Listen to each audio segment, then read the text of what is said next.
If you haven't downloaded this custom LUT I shared some time ago, then you are really missing out. I made this to cut down the time of color correction and grading processes, and the remarks from those who used it are all encouraging. I used the Blackmagic Pocket Cinema Camera 6K Pro, and this LUT was actually made with that in mind. However, I decided to try it on some red footages, and I was amazed by the results. Let me show you in these 3 selected footages how I applied the LUT and my color grading processes from start to finish in the shortest period of time as possible. Let us get right into the video. So I always color grade in Premiere Pro. You can equally use this LUT as well in DaVinci Resolve or Final Cut Pro or whatever nonlinear post-processing software you use to edit your videos. Alright, so let us first of all create an adjustment layer, which is the first thing I always do. So I create an adjustment layer to suit my sequence, and I ensure that it's dragged all the way across all footages. In my case, these 3 selected footages. Okay, so what I do is I always duplicate it just in case I need to do something on that layer, or probably to make some augmentations that I don't want to actually directly affect the footages themselves or the first adjustment layer. All right, so let us look for the latest down the description below. First of all, download it and follow suit, but first of all, learn how I apply it, and I use it before you go download it and apply.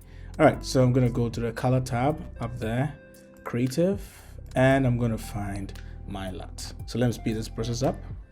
All right, so once your cinematic music video LUT, which is down the description below, is selected, all right, okay, this is how it looks first off. So realize that I have some dark tones, the shadows are much more conspicuous, the highlights are in there in those highlights areas. All right, but we can easily kill this, and in the shortest period of time you'll be able to avoid even all these bombarding processes and just use color correction to create a color grade that looks pleasing. Right, so with the first footage, all I'm going to do is I'm going to scan the shots, and you realize that there are a lot of noise in there because it was shot underexposed in her face, and the backlighting is what carves her out of the background as a room light. All right, so let's open it up, still with it activated, and of course on the first adjustment layer is where my LUT is. We are going to color correct. So I'm going to first of all intensify the highlights and the whites. Okay, now we are opening up some of the shadows, but we have to actually go to the shadow panel and open it up a little bit. So let us enlarge it and see. Realize that there's a lot of noise, but there's a different process that you have to go through to smoothen out all this. I'm going to leave down the description below a video that you can learn how to smoothen skin tones and reduce noise. All right, so back to the grading process. I'm going to send the blacks a little bit in there so that I can reduce how conspicuous the noise is and increase the contrast as well as the highlights to make it more contrasty. All right, if you notice that it looks too red, for which my case, okay, yeah, it actually does look a little bit red, there's too much magenta, you can change the tint and shift a little bit to the left towards the greens, and it reduces just a little bit. Make sure that I don't overdo it, and the temperature also towards the left to reduce how much warmth you're getting in there. And it looks even better with a little bit of an exposure, and we were able to turn it from this to this, and I'm actually happy with what I'm seeing right now. On to the next footage. Okay, still with the same adjustment layer affecting the footage itself, you're going to equally open up the highlights, even though you're going to lose a lot of details out the window. We can still sacrifice it regardless, right?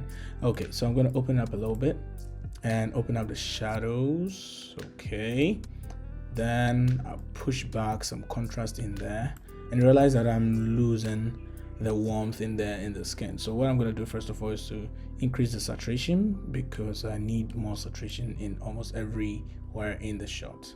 And just in a matter of seconds, we've been able to move from something that looked quite normal to this particular point. All right, So I'm going to increase the saturation a little bit more, just a little bit more. Good. Then increase the white some more. Contrast, throw in some contrast in there, and the blacks also to crush them and to open up. So this is the before and this is the after. Probably if you have too much saturation in there, you can reduce it just a little bit and you can be left with something that looks as good as this.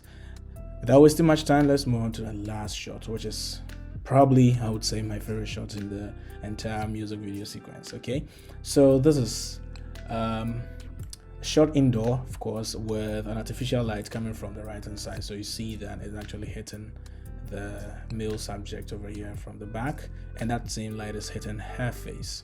So you're going to realize how beautiful that rim light is, as well as it being a key light for the female character to the camera left. So I'm going to increase the whites and the highlights respectively and open up the shadows, but not too much, and bring back some blacks in there and ensure that the highlights are actually hitting her face. Realize that the lighting is really good, and for that matter, we're able to open up, you know, the details in the face of the female subject. All right, the male subject is also being lit by the natural light coming from the window. Okay, so I'm gonna push in some contrast in there and probably a little bit more highlights, but you have to be careful. If your shot is a little bit underexposed like mine is, you realize that there will be noise, and that's also for another video. That its link is down in the description below. Go check it out and learn how you can get rid or fix your footages when it has too much noise. All right, so basically I can say that I'm quite okay with what I've done so far, and we're able to take these footages from looking like this to this, and I am so overwhelmed with what one LUT has been able to do for me in my career ever since I created it. This is actually a custom LUT I made for myself during when I was editing one particular music video, and I tried it on several others. Did it for footages from the Blackmagic Pocket Cinema Camera 4K as well, to check and see if there will be a little bit of difference from the 6K Pro. I found that it was quite similar, just some few contrast issues that I needed to fix or to, you know, attend to and amend. But for the Red camera, I thought that it was going to be a whole different ball game, but it turned out to be actually the best applied LUT on the Red footage ever since I started doing filmmaking. And yeah, if you enjoyed the process, please give this video a thumbs up, subscribe to my channel, turn the post notification button on, and of course leave a comment down there, share it across, and I'm going to catch you next time in the next video. Have a wonderful day.